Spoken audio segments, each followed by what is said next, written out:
एक बार एक बहुत ज्ञानी बौद्ध भिक्षु हुआ करते थे। उन्होंने अपने जीवन में कई सारे बौद्ध भिक्षुओं को ज्ञान प्रदान किया, जीवन जीना सिखाया। एक समय ऐसा आया कि वे काफी बूढ़े हो चुके थे, लेकिन उन्होंने अपनी योग विद्या से कई तरह की दिव्य शक्ति भी अर्जित की हुई थी, जिनमें से एक था भविष्य देखना। उनके आश्रम में अभी भी कुछ शिष्य थे, जिनमें से एक शिष्य उनका सबसे प्रिय था, क्योंकि उसमें वो काबिलियत थी कि वो आगे चलकर उनके जाने के बाद इस बड़े आश्रम का कार्यभार संभाल सके। उस शिष्य का नाम अष्टम था। एक बार बूढ़े बौद्ध भिक्षु ध्यान में लीन थे, तो उन्होंने देखा कि आज से 10 दिन बाद उनके सबसे काबिल शिष्य अष्टम की मृत्यु हो जाएगी। ये देख भिक्षु अपनी ध्यान मुद्रा से बाहर आए। वह बड़े घबराए हुए लग रहे थे। मृत्यु किस वजह से होगी, ये तो पता लगा पाना संभव नहीं था, पर वह अष्टम को बचाकर संसार का नियम भी तोड़ना नहीं चाहते थे। इस वजह से वह बहुत चिंतित रहने लगे। खूब विचार करने के बाद भिक्षु ने सोचा कि अष्टम के जीवन में अब जितने भी दिन शेष बचे हैं, वो अपने परिवार वालों के साथ बिताए। उन्होंने अष्टम को अपने पास बुलाया और कहा कि अष्टम, तुम 9 दिनों के लिए अपने घर हो आओ। ध्यान रहे ठीक 10वें दिन आश्रम वापिस आ जाना।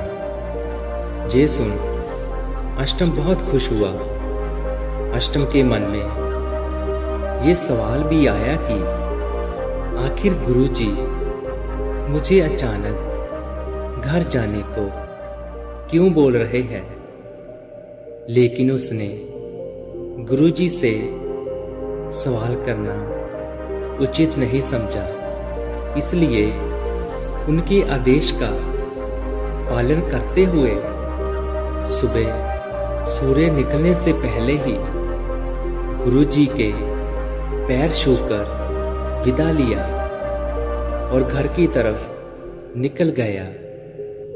इधर गुरुजी को एक तरफ जहां अपने काबिल शिष्य को खोने का डर था, वहीं दूसरी तरफ आश्रम के लिए कोई काबिल शिष्य के ना होने की चिंता। कुछ दूर चलने के बाद अष्टम को बहुत प्यास लगी। वहीं से थोड़ी दूर नदी बह रही थी, जिसका ठंडा पानी पीकर अष्टम जैसे ही पीछे मुड़ा, उसकी नजर एक बड़े से मिट्टी के ढेर पर पड़ी। वो मिट्टी का ढेर चींटियों का घर था। उसमें बहुत सारी चींटियां थी जो तेजी से अंदर बाहर आ जा रही थी। कुछ चींटियां एक दूजे से टकरा रही थी। ये दृश्य देख अष्टम को बहुत अच्छा लग रहा था। अष्टम के पैरों से जब नदी का पानी टकराया, तो अष्टम को आभास हुआ कि नदी का पानी तेजी से बढ़ रहा है, जिस वजह से इसकी तरंगे जल्द ही इन चींटियों का घर तबाह कर देंगी। मुझे जल्द ही कुछ करना होगा। अष्टम ने अपनी तेज बुद्धि का उपयोग कर खुदाई कर वहां पर एक नाली बना दी और मिट्टी के चारों तरफ पत्थरों की एक मजबूत सुरक्षा लगा दी, जिससे नदी का पानी उन चींटियों तक नहीं पहुंच सकता था। अब अष्टम जब कुछ आगे बढ़ा तो तेज गर्मी की वजह से जलती हुई जमीन के ऊपर एक बूढ़ा आदमी चल रहा था। ये देख अष्टम ने अपनी लकड़ी की चप्पल उस बूढ़े व्यक्ति के पांव में डाल दी। बूढ़े आदमी ने उसे खूब दुआएं दी। कुछ देर और चलने के बाद अष्टम अपने घर पहुंच गया। 9 दिन अष्टम ने अपने परिवार वालों के साथ खुशी खुशी बिताए। अष्टम ने खूब आनंद उठाए। कब 9 दिन बीत गए पता ही नहीं चला। 10वें दिन सुबह 4 बजे जब अष्टम की आंख खुली तो अचानक अष्टम को याद आया कि गुरुजी ने बोला था कि 10वें दिन आश्रम वापस पहुंचना है, मुझे जाना होगा।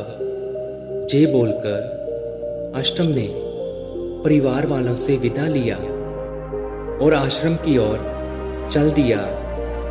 इधर बौद्ध भिक्षु आज के दिन बहुत उदास थे। वो सोच रहे थे कि अब तक तो अष्टम दुनिया को अलविदा कह गया होगा। शाम होने को थी कि तभी बूढ़े भिक्षु को दूर से एक नौजवान भिक्षु आता दिखाई दिया। जब बूढ़े भिक्षु ने गौर से देखा तो उनके रोंगटे खड़े हो गए। उन्हें विश्वास नहीं हो रहा था कि ये सत्य है या मेरा भ्रम। अष्टम जैसे ही आश्रम के गेट पर पहुंचा, बूढ़े बौद्ध भिक्षु ने तेजी से आगे बढ़कर अष्टम को अपने सीने से लगा लिया। लेकिन बूढ़े भिक्षु का मन अब भी सवालों के घेरे में था और ये जानने की तीव्र जिज्ञासा उनके चेहरे पर झलक रही थी कि आखिर ये संभव कैसे हुआ। तभी अपनी जिज्ञासा को शांत करने के लिए उन्होंने अष्टम से बस इतना ही पूछा कि अष्टम, तुमने यहाँ से जाने के बाद जो भी किया सब बताओ मुझे। तुम्हारे साथ क्या क्या घटित हुआ। अष्टम ने गुरुजी को सब बताया कि कैसे पहले उसने लाखों चींटियों की जान बचाई और उस बूढ़े की मदद की।